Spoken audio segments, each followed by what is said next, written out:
value about your ministry as a person in the world and online and all of the many places you find yourself is your sense of sharing yourself in a really authentic way, especially as a queer person. Mm-hmm. And I wondered if you have thought about, or what you think about those intersections between the idea of improvisation and queerness and moving in the world in that kind of sense of identity. You know, the first thing that strikes me about the connection that I can see between those two things is, I suppose I'll speak from my own experience, but in coming out, it's sort of like getting to know yourself all over again, right? And so there's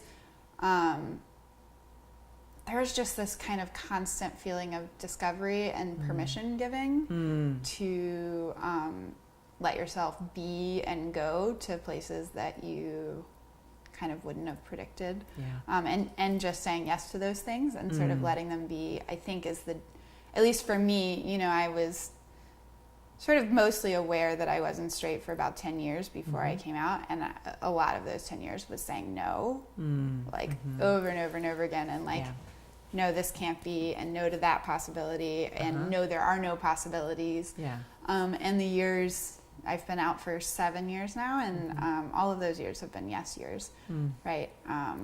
And so, yes, maybe I am this thing, and what if I'm also this, or what if that means this for my life? The other thing it makes me think is, in terms of how we can be supportive communities to queer people, I think it just goes back to that receiving who people are as a gift, that it's offering you a way to grow instead of a thing that you have to perfectly understand or be prepared for, or you don't have to, when you're on stage with someone and they come out with a line, you don't have to understand the 20 steps that got them to say that one thing. All you have to do is just respond honestly and with integrity. And I think about that too with people who they want to understand. What does it mean to be bisexual? How does transgenderism, how does that work? You're, you know, I guess understanding is helpful, but really what it all amounts to is empathy and being with someone and trusting that this is their experience, and you don't have to understand in order to love them or to be in the mix with them and supporting them. Yeah, I think that you, and like you said, I mean, I think you grow in understanding by empathizing with people. And so receiving how they're presenting themselves. We perceive improv as mostly comedy, right? And it is often funny, but it's funny because it tells the truth.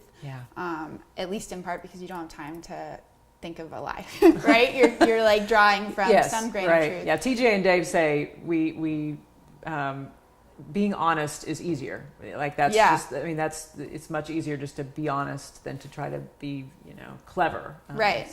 And so there are moments, even in shows I've seen, that not to say they weren't funny, but that really hit on some deep truths. And I remember I was watching a show at IO once, and it had been sort of an awkward scene that was flagging a little bit that was taking place in a barbershop. And there was this one performer who it sort of felt like was falling into a rut of presenting in sort of the go-to way for her type. You know what I mean? And it wasn't landing super well. And then at this one moment, she's the hairstylist, and she's cutting the hair of this other player who was a black man, and then the other barber was a black man, and then the other guy getting his haircut was a white man. And so this woman who was white says kind of out of nowhere, so like, what is it like being black?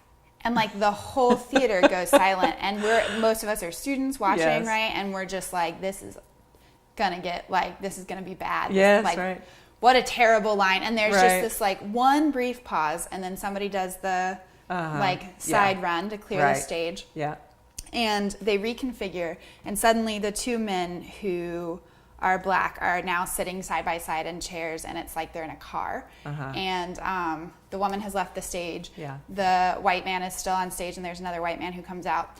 And they start playing this scene where the two men in the car are getting pulled over by these two guys who are cops. Yes. And they are really afraid. Yeah. And they're like playing out the scene, and then the one cop comes up to the window and like asks for license and registration, and the guys are being sort of like exaggeratedly nervous, and he's puzzled for a minute because he's this like super friendly cop, and he's like, what's going on? Yeah. And then he's like, oh, I see.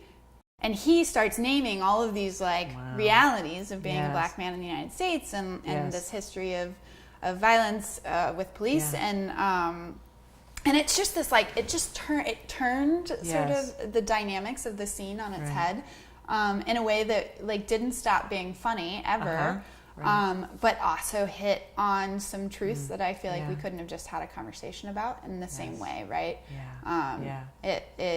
The humor of it kind of gave you cathartic release to confront some of the pain that was held in the scene. It reminds me of when I talked with Leanne, one of her kind of mantras that she got out of her improv training is from a woman that we worked with who said, there are no mistakes, only unsupported actions. And so anything that, I mean, that line of, so tell me what it's like to be black, that could be a mistake in the sense of no one wants to pick up what she's laying down, right?